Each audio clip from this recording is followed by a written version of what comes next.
तो हेलो बच्चों, स्वागत है आपका मेरे नए वीडियो में। आज हम लोग देखेंगे कक्षा 10 के इम्पोर्टेंट टॉपिक रेडॉक्स अभिक्रिया क्या है। रेडॉक्स अभिक्रिया क्या है, ठीक है।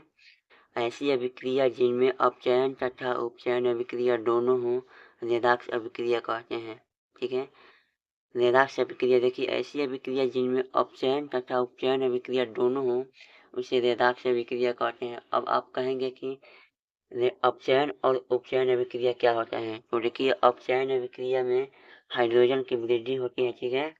हाइड्रोजन की वृद्धि होती है और उपचयन में ऑक्सीजन की वृद्धि होती है, ठीक है। उपचयन में ऑक्सीजन की वृद्धि होती है।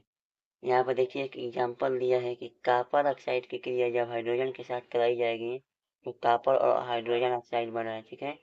ये देखिए यहाँ पर कॉपर, देखिए यहाँ पर H2 है और ये H2O हो गया, ठीक है। इसमें ऑक्सीजन की वृद्धि हुआ है तो इसे हम लोग उपचयन कहेंगे, ठीक है ना।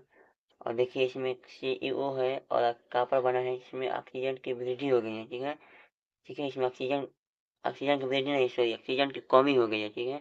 इसे हम लोग अपचयन कहेंगे। तो आप कहेंगे कि भैया इसमें हाइड्रोजन जुटा ही नहीं है, उससे क्या मतलब है, ऑक्सीजन की कमी तो हुआ है ना। इसे हम लोग रेडॉक्स अभिक्रिया कहेंगे, ठीक है।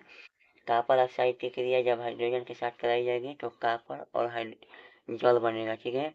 जिसे हम लोग क्या कहेंगे, रेडॉक्स अभिक्रिया। ऐसी अभिक्रिया जिसमें अपचयन और उपचयन दोनों अभिक्रियाएं उपस्थित हो उसे हम लोग रेडॉक्स अभिक्रिया कहते हैं।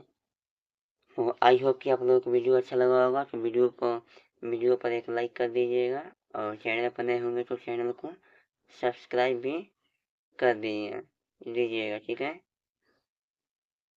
मिलते हैं अगली वीडियो में, तब तक के लिए जय हिंद, जय भारत।